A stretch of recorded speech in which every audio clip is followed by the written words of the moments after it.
Hello students, I hope आप सभी अपने घरों पर ठीक होंगे। आज जो है हम वो नेक्स्ट टॉपिक से स्टार्ट करेंगे अपनी वीडियो। वो है हमारी रेस्पिरेशन इन ह्यूमंस। अभी तक हमने जो है वो जनरल क्राइटेरिया पढ़ा था रेस्पिरेशन का। अभी हम पढ़ेंगे रेस्पिरेशन इन ह्यूमंस कि ह्यूमंस के अंदर जो है वो रेस्पिरेशन किस तरह से होती है। तो उससे पहले हम थोड़ा सा ब्रीदिंग और मसल्स की मूवमेंट को ध्यान से समझेंगे। तो हमारा जो स्ट्रक्चर होता है, लंग्स का जो स्ट्रक्चर होता है वो कुछ इस तरह से एक हड्डियों के बक्से में बंद होता है। एक जैसे आपने स्केलेटन कभी देखा भी होगा या आप हाथ लगा के देखते हैं अपनी चेस्ट के ऊपर, तो वहां आपको सीरीज में बोन्स जो है वो महसूस होंगी। एक्चुअली में वो क्या है, रिब केस। वो क्या होता है, rib cage. This is rib cage. और उसके नीचे एक स्ट्रेचेबल मेम्ब्रेन प्रेजेंट होती है। स्ट्रेचेबल का मतलब कि जरूरत पड़ने पर वो रिलैक्स भी हो जाती है और कॉन्ट्रैक्ट भी हो जाती है, जिसको डायफ्राम बोला जाता है। तो व्हेन वी ब्रीद इन, जब हम सांस को अंदर लेते हैं तो क्या होता है, जो ये डायफ्राम है ये डायफ्राम नीचे की तरफ खुल जाता है। जो रिब्स है वो रिब्स ऊपर की तरफ उठ जाती है, जिसकी वजह से जो कैविटी है लंग्स की वो इंक्रीज हो जाती है। अब थोड़ा सा अपने माइंड में इमेज बना के देखना बेटा कि जो नीचे वाला डायफ्राम है ये डायफ्राम नीचे की तरफ खुल जाए और जो इसके ऊपर रिब केस का बक्सा प्रेजेंट है वो ऊपर की तरफ उठ जाए। तो जो बीच वाला स्पेस है, बीच वाली कैविटी है वो इंक्रीज हो जाएगी और जो हम हवा है सांस ले रहे हैं वो हम इनहेल करेंगे तो वो उसमें अच्छे से जो है वो फिल हो जाएगी। उसके बाद जब हमें एक्सहेल करना है तो एक्सहेल करते टाइम जो डायफ्राम है वो अपनी इनिशियल पोजीशन पर नीचे की तरफ कॉन्ट्रैक्ट हो जाएगा और रिब केस भी जो है वो मसल्स की हेल्प से कॉन्ट्रैक्ट हो जाएंगी, जिसकी वजह से अंदर जो है वो प्रेशर बढ़ेगा एयर के ऊपर और एयर जो है वो बाहर निकल जाएगी। तो ये सिंपल सी मूवमेंट्स हैं जो कि हमारी ब्रीदिंग के दौरान होती है। जो हम इनहेल करते हैं बेटा, गैस इनहेल करते हैं, उस गैस के अंदर ऑक्सीजन जो है वो 21% होती है, कार्बन डाइऑक्साइड 0.4% होती है, वाटर वेपर्स बहुत ही कम होते हैं। और जो हम एक्सहेल करते हैं गैस, उसके अंदर ऑक्सीजन 16.4 प्रेजेंट होती है, CO2 4.4 प्रेजेंट होती है और वाटर वेपर्स जो है वो बहुत ज्यादा प्रेजेंट होते हैं। जनरली आपने देखा भी होगा, हम अपने स्पेक्स को साफ करते हैं या किसी भी चीज पर जब हम एक्सहेल करते हैं तो वहां पर जो है वो वाटर वेपर्स जो है वो डिपॉजिट हो जाते हैं। उसके बाद हम अब रेस्पिरेशन के प्रोसेस को थोड़ा सा डिटेल में देखेंगे। तो सबसे पहले ये स्ट्रक्चर है हमारा लंग्स का या रेस्पिरेटरी सिस्टम का। Basically this is nose, this is our mouth and this is our trachea. Trachea is another name of windpipe. जो आपको ये दिखाई दे रही है this is windpipe. windpipe के ऊपर एक बॉक्स प्रेजेंट होता है जिसको हम बोलते हैं larynx. larynx is basically voice box. larynx क्या होता है, वॉइस बॉक्स होता है जिसकी हेल्प से हम बोल पाते हैं। Then this is trachea. Trachea के ऊपर बेटा ये आपको रिंग्स दिखाई दे रही होंगी, ये rings these are called as cartilaginous rings. These are called as cartilage rings या फिर कार्टिलेजिनस रिंग्स। उसके बाद जो ट्रैकिया है वो 2 पार्ट्स में डिवाइड हो जाता है जिसको हम बोलते हैं ब्रोंकस। और फिर ब्रोंकस फर्दर जो है वो और आगे डिवाइड हो जाता है छोटी छोटी ट्यूब लाइक स्ट्रक्चर्स में, उसको बोला जाता है ब्रेंकियोल्स। तो दिस इज ब्रोंकस। उसके बाद बेटा जो ब्रेंकियोल्स होते हैं, ब्रेंकियोल्स पे छोटे छोटे बलून लाइक स्ट्रक्चर्स होते हैं जो किस तरह की किस तरह की अपीयरेंस देते हैं, जैसे कि अंगूर का गुच्छा होता है, समथिंग लाइक दैट। तो उस तरह की कुछ अपीयरेंस देते हैं, उनको हम बोलते हैं alveoli. Alveoli are also called as the air sacs. Alveoli को एयर सेक्स, एयर के भरे हुए गुब्बारे भी बोला जाता है। तो हम देखते हैं, हमने ब्रीदिंग का पढ़ा कि किस तरह से हवा जो है वो अंदर जा पाती है या किस तरह से बाहर जा पाती है। तो अब हम देखेंगे कि एक्चुअल में ये फिर ऑक्सीजन एब्जॉर्ब कैसे होती है, CO2 रिलीज कैसे होती है। This is our nostril. तो जब हम सांस लेंगे तो हमारे नोज से जो है वो विंड पाइप के अंदर आएगी। विंड पाइप के अंदर जो कार्टिलेजिनस रिंग्स होती है बेटा, कार्टिलेजिनस रिंग्स किस लिए होती हैं कि जब ट्रैकिया खाली भी है, हवा उसके अंदर प्रेजेंट नहीं है, उस टाइम पर भी इसकी शेप जो है, इसका ल्यूमन जो है वो मेंटेन रहे, वो कोलैप्स ना हो। दैट्स वाई कार्टिलेजिनस रिंग्स जो है वो प्रेजेंट होती है। उसके बाद ब्रोंकस में मूव कर जाएगी और उसके बाद एल्वियोलाई के अंदर मूव कर जाएगी। तो एल्वियोलाई वो साइट होती है बेटा जहां पर जो है वो gaseous exchange actually take place करता है। तो which is the site responsible for gaseous exchange? You have to tell these एल्वियोलाइज।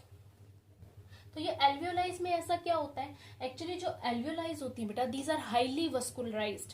इनको बहुत ज्यादा ब्लड वेसल्स की सप्लाई होती है और इनका जो सरफेस है, इनकी जो मेम्ब्रेन है वो थिन होती है प्लस मॉइस्ट होती है, जिसकी वजह से जो है वो एयर इजिली क्या कर जाती है, ट्रांसफर कर जाती है, डिफ्यूज आउट कर जाती है। देखो बेटा, जो हमारा ब्लड होता है, ब्लड बेसिकली पूरी बॉडी को घूम घूम के जो है वो ऑक्सीजन को डिलीवर करता है। तो यहाँ से इसको हाईली ब्लड वेसल्स की सप्लाई होती है, जिसकी वजह से वो ब्लड के अंदर क्या हो जाता है, ऑक्सीजन डिफ्यूज हो जाती है। और वो सारी वेन्स जो कि कैरी कर रही होती हैं किस चीज को, डीऑक्सीजनेटेड ब्लड को कैरी कर रही होती हैं, यहाँ पर लेके आ रही होती हैं। तो उसमें से क्या होता है, ऑक्सीजन जो है वो एल्वियोलाई के अंदर रिलीज हो जाएगी और ऑक्सीजन जो है वो एल्वियोलाई से सेल के अंदर रिलीज हो जाएगी। मैं थोड़ा सा आपको एक्सप्लेन कर देती हूँ ये चीज। For example, this is alveoli and this is, ये एल्वियोलाई है, ये आपकी पल्मोनरी वेन है, this is your pulmonary artery. देखो बेटा, वैसे तो आर्टरीज जो होती हैं ऑक्सीजनेटेड ब्लड को कैरी करती हैं, यानी ऑक्सीजन रिच ब्लड को कैरी करती हैं। जो पल्मोनरी वेन्स होती हैं, पल्मोनरी वेन जो वेन्स होती हैं, नॉर्मली वेन्स जो है वो डीऑक्सीजनेटेड ब्लड को कैरी करती हैं। लेकिन pulmonary vein and pulmonary arteries are exceptions. Pulmonary vein जो है वो ऑक्सीजनेटेड यानी ऑक्सीजन रिच ब्लड को कैरी करेगी और पल्मोनरी आर्टरी जो है वो डीऑक्सीजनेटेड ब्लड को कैरी करेगी। या आगे जब मैं आपको ट्रांसपोर्ट सिस्टम इन ह्यूमंस करवाऊंगी तो उसमें और भी अच्छे से आपको जो है वो क्लियर हो जाएगा। तो ये एल्वियोलाई है जिसके अंदर हमने यहाँ से ट्रैकिया से, ब्रोंकस से होकर, ब्रोंकियोल से होकर क्या आई है, ऑक्सीजन। अब यहाँ पर ऑक्सीजन की कंसेंट्रेशन बेटा ज्यादा है और जो पल्मोनरी आर्टरी है यानी जिसके अंदर डीऑक्सीजनेटेड यानी carbon dioxide rich blood present है, तो यहाँ पर जो ऑक्सीजन की क्वांटिटी है वो कम है और यहाँ पर CO2 की क्वांटिटी जो है वो ज्यादा है। तो इससे क्या हो जाएगा बेटा, ये ऑक्सीजनेटेड ब्लड, तो आपने डिफ्यूजन की डेफिनेशन बहुत अच्छे से पढ़ी होगी। What is diffusion? Diffusion is, what is diffusion? Diffusion is movement of the substance from its higher concentration to its lower concentration। तो यहाँ पर ऑक्सीजन की कंसेंट्रेशन ज्यादा है तो ऑक्सीजन तो ब्लड में डिफ्यूज कर जाएगा और जो ब्लड में कार्बन डाइऑक्साइड की कंसेंट्रेशन ज्यादा है, कार्बन डाइऑक्साइड जो है वो CO2 के अंदर डिफ्यूज हो जाएगी। तो ये बेसिकली पार्शियल प्रेशर बेस्ड होता है। तो अब क्या हो गया, अब यहाँ पर ब्लड के अंदर जहां कार्बन डाइऑक्साइड थी वो तो इसमें आ गई और ऑक्सीजन इसमें आ गई, तो ये ब्लड डीऑक्सीजनेटेड से कैसा ब्लड हो गया, ऑक्सीजनेटेड ब्लड जो हो गया, जो कि कैरी आउट करेगा फिर। ओके तो यहाँ से जो है वो एक्सचेंज हो जाएगा और इस तरह से ये ऑक्सीजन जो है फिर वो हमारी कंप्लीट बॉडी के अंदर ट्रांसफर करके हर एक सेल के पास चली जाएगी और फिर हर एक सेल इस ऑक्सीजन को यूटिलाइज करके एनर्जी बना लेगा। लास्ट लेक्चर में मैंने आपको बताया था कि जो एनर्जी स्टोर होती है हमारी बॉडी के अंदर वो बेसिकली ATP की फॉर्म में स्टोर होती है, दैट इज एडिनोसिन ट्राइफॉस्फेट की फॉर्म में प्रेजेंट होती है। तो आई थिंक ये आपको क्लियर हो गया होगा। उसके बाद कुछ एक terms, first is haemoglobin. Haemoglobin क्या होता है, haemoglobin is the red pigment which is present in are RBCs। हमारी RBCs के अंदर बेटा एक रेड कलर का पिगमेंट प्रेजेंट होता है जिसको हेमोग्लोबिन बोला जाता है। This pigment is actively rich in iron, iron के अंदर रिच होता है which is responsible for carrying oxygen. जो ऑक्सीजन ब्लड के अंदर मूव कर रही है बेटा वो ऑक्सीजन इस हेमोग्लोबिन से चिपक कर मूव करती है और जो एक हेमोग्लोबिन है एक बारी में ये 4 मॉलिक्यूल्स ऑफ ऑक्सीजन को जो है वो कैरी आउट कर सकता है हमारी बॉडी के लिए। इसलिए जब भी HB कम हो जाता है तो हम लेथार्जिक फील करते हैं, एक्टिव फील नहीं करते हैं, फैटिक हमें बहुत ज्यादा महसूस होती है, थकावट महसूस होती है। तो दिस इज हेमोग्लोबिन। उसके बाद carbon monoxide poisoning, this is very important term बेटा। What is carbon monoxide poisoning? Carbon monoxide एक ऐसी गैस होती है जो कि फ्यूल्स के इनकम्प्लीट बर्निंग से जो है वो रिलीज होती है, जैसे चाहे कोयल है, पेट्रोलियम है, वुड है या कुछ भी है, किसी को भी इनकम्प्लीट बर्निंग हो रही है, यानी ऑक्सीजन प्रॉपर उसको जो है वो प्रेजेंट उसको मिल नहीं रही है, in the absence of oxygen वो बर्न कर रही है, इनकम्प्लीट कंबस्शन हो रहा है, तो as a result of that जो है वो कार्बन मोनोऑक्साइड जो है वो रिलीज होती है। अब सपोज हम एक रूम के अंदर हैं और रूम के अंदर किसी तरह से कार्बन मोनोऑक्साइड प्रेजेंट हो रही है, तो बेशक उसी अमाउंट में बेटा रूम के अंदर ऑक्सीजन प्रेजेंट है और उसी अमाउंट में जो है वो कार्बन मोनोऑक्साइड प्रेजेंट है, तो भी कार्बन मोनोऑक्साइड जो है वो हमारी बॉडी के अंदर ज्यादा ट्रेवल करेगी। क्यों?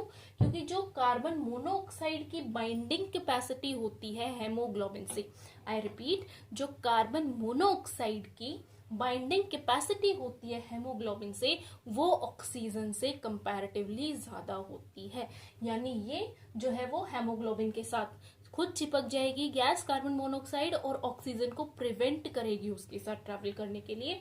और अगर ज्यादा टाइम तक जो है वो हम सीओ को कार्बन मोनोऑक्साइड को इनहेल करते रहेंगे तो it can also lead to our death, इसकी वजह से हमारी जो है वो डेथ भी हो सकती है। तो this is carbon monoxide poisoning. Basic से यहाँ पर आपको बात क्या याद रखनी है कि जो कार्बन मोनोऑक्साइड होती है उसकी binding capacity with haemoglobin is comparatively more than oxygen, oxygen से जो है वो ज्यादा होती है। Next is CO2 test. हम ये कैसे प्रूव कर सकते हैं कि जब हम एक्सहेल करते हैं तो हमारी जो एक्सहेलेशन एयर होती है उसके अंदर जो है वो कार्बन डाइऑक्साइड प्रेजेंट होती है। देखो बेटा कैसे हम वो कर सकते हैं, एक बहुत ही फेमस सा एक्सपेरिमेंट है, आपने छोटे क्लासेस के अंदर भी बहुत अच्छे से पढ़ा होगा, आपको याद भी होगा, लाइम वाटर टेस्ट। उसमें हम क्या लेंगे, एक टेस्ट ट्यूब ले लेंगे और टेस्ट ट्यूब में जो है वो हम लाइम वाटर फिल कर लेंगे। टेस्ट ट्यूब में हम क्या फिल कर लेंगे, लाइम वाटर फिल कर लेंगे, और जब इसके अंदर एक पाइप के थ्रू हम क्या करेंगे, एक्सहेल करेंगे, जो हवा हम निकालते हैं मुंह से, सांस लेकर मुंह से उसके अंदर छोड़ेंगे हम हवा को, एक्सहेल एयर उसके अंदर करेंगे, तो इसके अंदर बबल्स अपीयर्स होकर और क्या हो जाएगा, ये मिल्की कलर का हो जाएगा, इट टर्न्स मिल्की। तो CO2 टेस्ट के अंदर बेसिकली क्या होगा, when we exhale air into the lime water turns milky and which ensures the presence of carbon dioxide in our exhalation. So this is respiration in humans. I think आपको ये अच्छे से समझ आ गया होगा बेटा। अब नेक्स्ट जो हम करेंगे वो ट्रांसपोर्ट लेंगे, first transport in plants. Okay, thank you.